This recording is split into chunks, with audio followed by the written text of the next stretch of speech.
Hello student, मैं हूं अरुण आर्यन और एक बार फिर से आपका स्वागत करता हूं आपके अपने इस चैनल एके इंग्लिश एकेडमी पे। तो चलिए स्टूडेंट, आज हम लोग स्टार्ट करने जा रहे हैं प्रश्नावली 8.1 के क्वेश्चन नंबर 6 को, जो कि आपके लिए बेहद ही ज्यादा इंपॉर्टेंट होने वाला है। तो आइए स्टूडेंट, बिना टाइम के वेस्ट किए क्वेश्चन को हम स्टार्ट करते हैं। देखते हैं बोर्ड पे कि क्वेश्चन में क्या दिया गया है।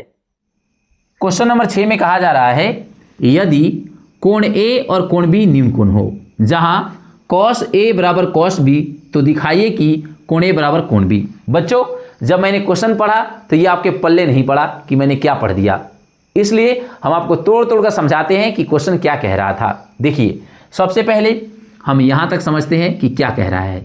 बच्चों पढ़िए फिर से, यदि कोण A और कोण B न्यून कोण हो, यानी कोण A और कोण B क्या होगा? न्यून कोण होगा। अब न्यून कोण क्या होता है, सवाल ये उठता है। तो देखिए, 90 डिग्री से कम वाले कोण को हम न्यून कोण बोलते हैं और जो कोण 90 डिग्री होता है उसको हम समकोण बोलते हैं। इसके बारे में मैंने आपको इंट्रोडक्शन वाले वीडियो में बताया था, इसलिए मैं आपसे बार बार कह रहा हूं कि पहले आप जाके इंट्रोडक्शन वाला वीडियो जरूर देख लीजिए। अगर आप उसको देख लेंगे तो ये सभी डाउट आपको क्लियर हो जाएंगी। आइए हम आपको समझाते हैं कि क्वेश्चन क्या कह रहा है। सबसे पहले हमें एक फिगर बनाना है, हमने यहाँ पे नोट कर लिया। इसमें ये कोण A है, ये कोण B है और ये कोण C है। अब आप कहेंगे सर ये कैसे हो गया? आप तो पहले ऐसे बनाते थे, कोण A, कोण B और कोण C। C इधर होता था, लेकिन अब की बार C इधर कैसे आ गया? तो देखिए, इसमें कह रहा है कि A और B को हमें न्यून कोण लेना है। न्यून कोण यानी 90 से कम, तो ये दोनों 90 से कम होता है, इसीलिए A और B को हमें यहाँ पे लेना पड़ेगा और यहाँ पे जो बच जाएगा वो 90 डिग्री आएगा। तो कौन बच गया? C बच गया। तो C 90 डिग्री हो गया। तो यहाँ तक आपको समझ आ चुका है। आगे देखिए, कह रहा है जहाँ cos A बराबर cos B, तो दिखाइए यानी कि सिद्ध करिए कि कोण A बराबर कोण B है कि नहीं। हमें ये बताना है कि कोण A और कोण B दोनों बराबर हैं या नहीं है।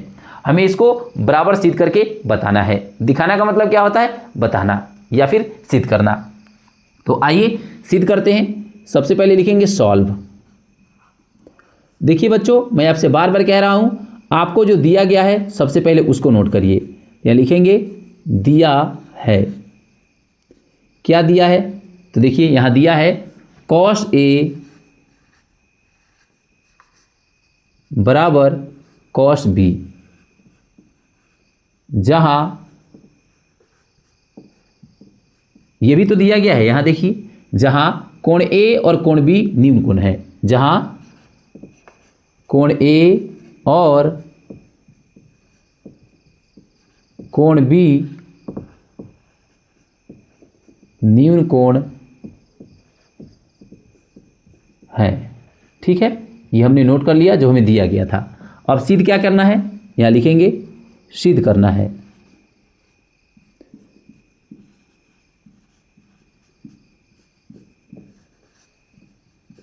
देखिए क्या सिद्ध करना है?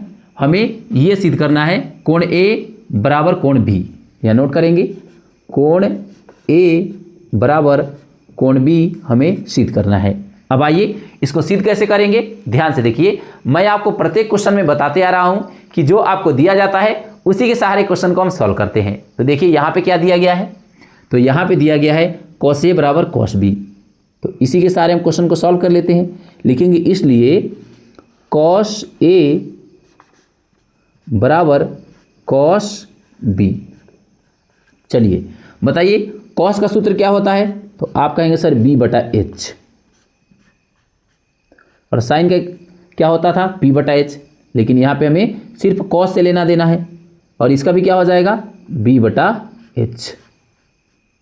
लेकिन यहाँ पे देखिए ध्यान से, यहाँ पे कोण A कह रहा है, यहाँ पे कोण B कह रहा है, यानी एक बार तो हमें कोण A लेना है। तो आइए हम कोण A को ले लेते हैं और इसके सामने वाला क्या हो जाएगा? तो सर जो भी कोण लेते हैं उसके सामने वाला P हो जाता है, और ये क्या हो जाएगा?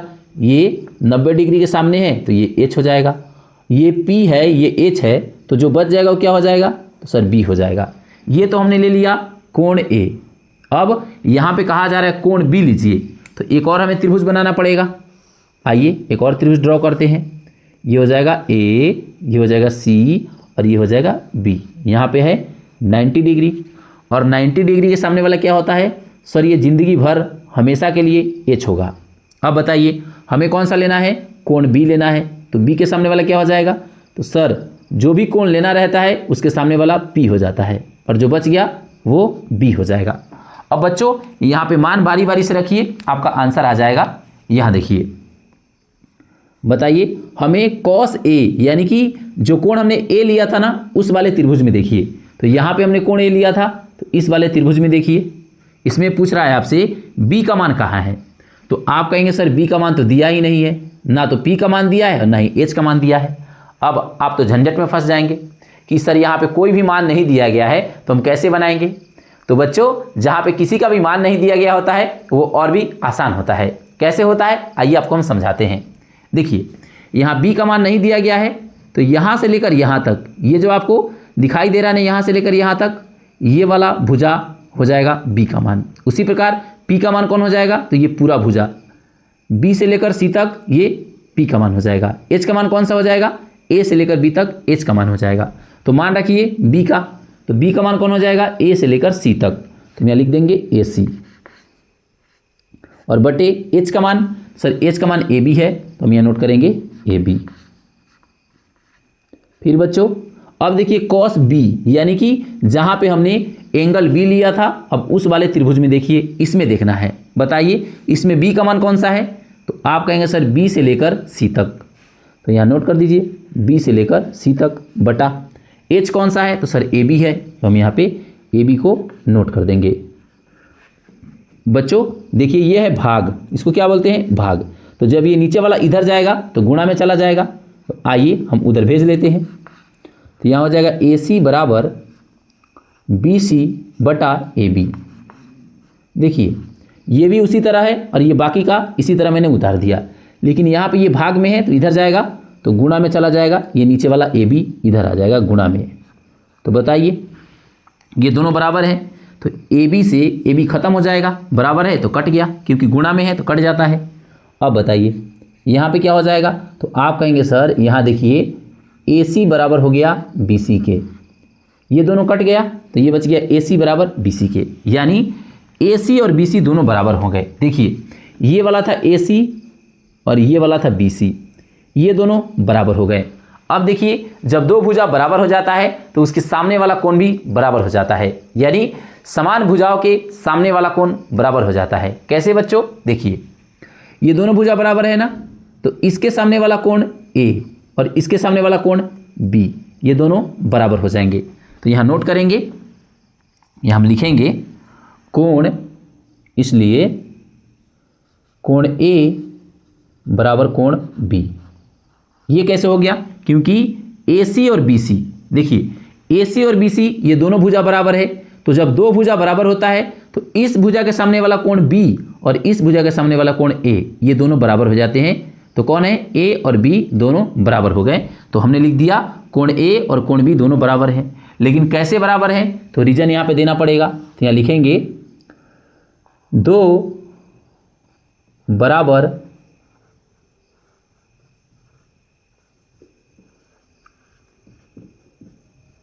भुजाओं के सामने वाला कोण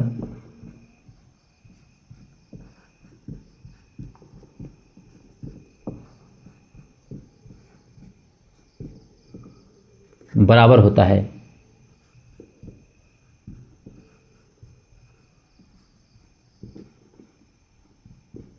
ठीक है, ये इसका रीजन है।